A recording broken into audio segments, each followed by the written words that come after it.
Halo, nama saya Erik dan saya di sini akan memulai video dari kelompok kami dengan judul kami yaitu analisa dampak pelanggaran etika bisnis perusahaan terhadap karyawan pada masa pandemi COVID-19.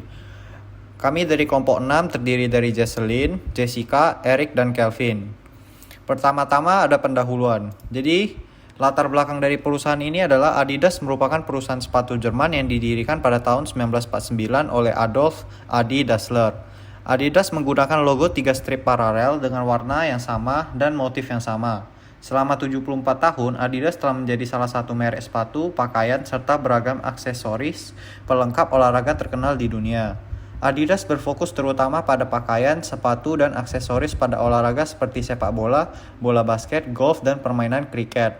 Perusahaan Adidas sekarang telah membuka lebih dari 150 cabang dan sedang dipantau langsung oleh pemimpin grup di Herzogenaurach, Jerman, dan Adidas juga memiliki kantor pusat perusahaan global di Herzogenaurach, Jerman, dan banyak lokasi bisnis lainnya di seluruh dunia.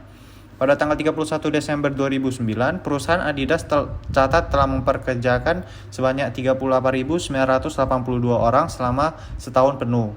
Pada tahun 2011, Adidas menggunakan slogan Adidas is all in sebagai strategi pemasaran global Adidas.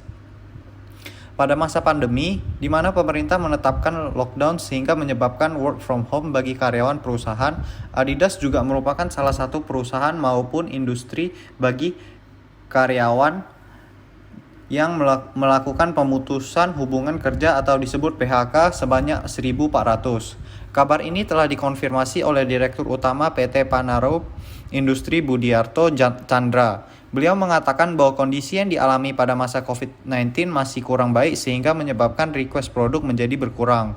Hal ini tidak sejalan dengan etika bisnis karena kondisi yang dialami pada Adidas ini menyebabkan karyawan Adidas diminta untuk menandatangani surat pemutusan kontrak kerja oleh HRD secara terpaksa dan tidak memiliki pilihan lain. Oleh karena ini, kasus ini membutuhkan analisis lebih dalam untuk mendapatkan solusi untuk melindungi karyawan. Selanjutnya akan dijelaskan oleh Jessica. Selanjutnya adalah tujuan studi. Tujuan dari artikel ini adalah untuk menganalisis dampak dari tindakan pelanggar etika bisnis perusahaan terhadap karyawan. Artikel ini akan berfokus pada dampak dari pelanggar etika bisnis yang dilakukan oleh perusahaan Adidas terhadap karyawannya. Artikel ini juga akan menganalisis kasus yang dibawakan serta membahas solusi terbaik untuk mencegah terjadinya ketidakadilan kepada karyawan untuk kedepannya. Selanjutnya adalah landasan teori. Yang pertama adalah etika bisnis. Etika bisnis merupakan suatu istilah yang mengacu pada prinsip moral yang dijadikan panduan perilaku dalam berbisnis. Berikut adalah fungsi-fungsi dari etika bisnis. Yang pertama adalah meningkat reputasi perusahaan. Yang kedua adalah perusahaan jadi lebih terpercaya. Ketiga adalah perusahaan dapat beradaptasi dengan perubahan yang terjadi. Dan yang terakhir adalah dapat menciptakan budaya perusahaan yang khas. Yang selanjutnya adalah etika manajerial. Etika manajerial adalah suatu keputusan manajemen yang membicarakan mengenai apa yang baik dan buruk dan apa kewajiban moral dan tugas yang dijadikan sebagai sebuah studi bagaimana keputusan kita mempengaruhi orang lain dalam pekerjaan mereka serta lingkungan sekitarnya. Berikut adalah jenis-jenis etika manajerial. Yang pertama adalah perilaku terhadap karyawan. Jenis ini termasuk aspek perekrutan, pemecatan, kondisi upah dan kerja, serta privasi dan respek. Yang kedua adalah perilaku terhadap organisasi. Perilaku perusahaan terhadap organisasi harus memiliki kejujuran dan tidak menyebabkan ataupun membesarkan konflik, tapi melakukan diskusi untuk mencapai solusi bersama yang disepakati. Selanjutnya adalah metodologi penelitian. Metode penelitian yang digunakan pada artikel ini adalah metode kualitatif bersifat deskriptif, di mana penulis mengumpulkan sumber-sumber baik dalam lisan maupun tulisan yang berkaitan dengan kasus yang dibahas dari orang dan perilaku yang diamati. Selanjutnya akan dibahas oleh kawan saya selanjutnya. Baik, saya Kelvin. Saya akan melanjutkan pembahasan dari kelompok kami, yaitu pembahasan dan analisis. Dampak pelanggaran etika dan karyawan. Demi mendapatkan keuntungan yang besar, maka perusahaan akan berusaha untuk menggunakan segala cara walaupun dapat melukai pihak lain seperti karyawan dan masyarakat dan perusahaannya sendiri. Pemutusan hubungan kerja atau PHK pada karyawan secara sepihak akan menimbulkan isu pelanggaran etika bisnis di mana karyawan akan tidak memiliki penghasilan tetap serta memiliki rasa ketakutan seperti rasa ketidakpastian akan masa depan bagi karyawan yang sudah mengalami PHK. Pelanggaran. Adapun Peraturan Undang-Undang Republik Indonesia yang mengatur mengenai pemutusan hubungan kerja atau PHK sebagai berikut. Yang pertama, Undang-Undang Nomor 13 Tahun 2003 tentang Ketenagakerjaan, Lembaran Negara Republik Indonesia Tahun 2003 Nomor 39, dan tambahan Lembaran Negara Republik Indonesia Nomor 4279. Kemudian selanjutnya Undang-Undang Nomor 40 Tahun 2004 tentang Sistem Jaminan Sosial Nasional, Lembaran Negara Republik Indonesia Tahun 2004 Nomor 150, tambahan Lembaran Negara Republik Indonesia Nomor 4456. Kemudian selanjutnya Undang-Undang Nomor 24 Tahun 2011 tentang Badan Penyelenggara Jaminan Sosial, Lembaran Negara Republik Indonesia Tahun 2011 Nomor 116, tambahan Lembaran Negara Republik Indonesia Nomor 5256 dan 118 Biro Hukum Sekretariat Jenderal Kementerian Ketenagakerjaan dan Undang-Undang Nomor 18 Tahun 2017 tentang Perlindungan Pekerja Migran Indonesia, yaitu Lembaran Negara Republik Indonesia Tahun 2017 Nomor 242, tambahan Lembaran Negara Republik Indonesia Nomor 6141. Nah, cara untuk mencegahnya dari pemerintah yaitu selain peraturan UU Hak Cipta, pemerintah Indonesia membuat program bagi karyawan yang terdapat pemutusan hubungan kerja atau PHK yang disebabkan oleh pandemi COVID-19 dengan pelaksanaan program Kartu Prakerja atau Pre-Employment Card. Kemudian dari perusahaan mesti melakukan beberapa hal sebagai berikut. Yang pertama, mengacu kepada perjanjian kerja bersama PKB dalam hal kesejahteraan karyawan, penyediaan sarana dan prasarana kerja, melaksanakan perjanjian kerja bersama PKB secara konsisten, memastikan setiap karyawan telah mendapat sosialisasi isi PKB, menempatkan ikatan karyawan sebagai mitra perusahaan terkait dengan hubungan industrial. Itu saja penjelasan dari saya. Selanjutnya akan dilanjutkan oleh Jesslyn. Terima kasih. Baik, di sini saya akan menjelaskan mengenai kesimpulan dari artikel yang kami buat.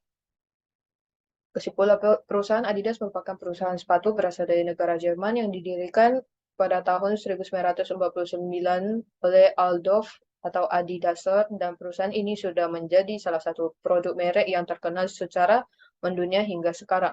Pusat perusahaan ini berada di lokasi Herzogenaurach, Jerman, dan banyak lokasi bisnis lainnya di seluruh dunia. Adidas berfokus pada pakaian, sepatu, dan aksesoris olahraga.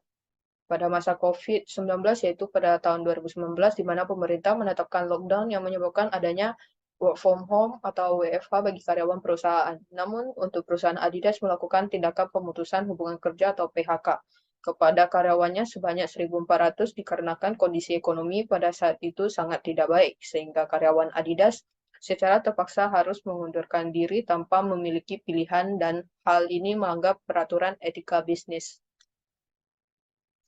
Etika bisnis sendiri memiliki fungsi yaitu meningkatkan reputasi perusahaan, perusahaan jadi lebih terpercaya, perusahaan dapat beradaptasi dengan perusahaan yang terjadi, dapat menciptakan budaya perusahaan yang khas, dan dampak pelanggaran etika pada karyawan, di mana karyawan akan tidak memiliki penghasilan tetap serta memiliki rasa ketakutan seperti rasa ketidakpastian akan masa depan bagi karyawan yang sudah mengalami PHK.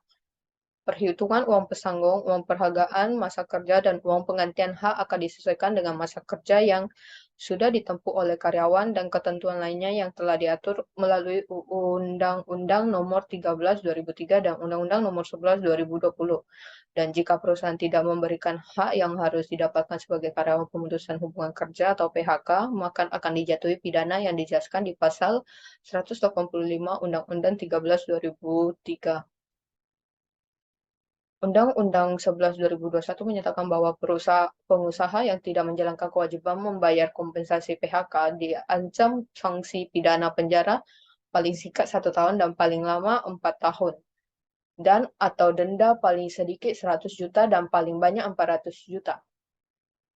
Cara mencegah untuk tidak terjadi hal yang dialami kasus Adidas tersebut dibagi jadi dua bagian, yaitu pencegahan dari pemerintah, yaitu di mana dengan membuat program bagi karyawan yang terdampak pemutusan hubungan kerja, sedangkan dari perusahaan mesti menyadari bahwa karyawan memiliki penting dan kedudukan dalam perusahaan, dan oleh karena itu perusahaan mesti mengacu perjanjian kerja bersama atau PKB untuk kesejahteraan karyawan. Yang kedua yaitu melaksanakan PKB secara konsisten. Yang ketiga, memastikan setiap karyawan dapat bersosialisasi isi PKB dan menetapkan ikatan karyawan. Sekian dari penjelasan kelompok kami. Terima kasih.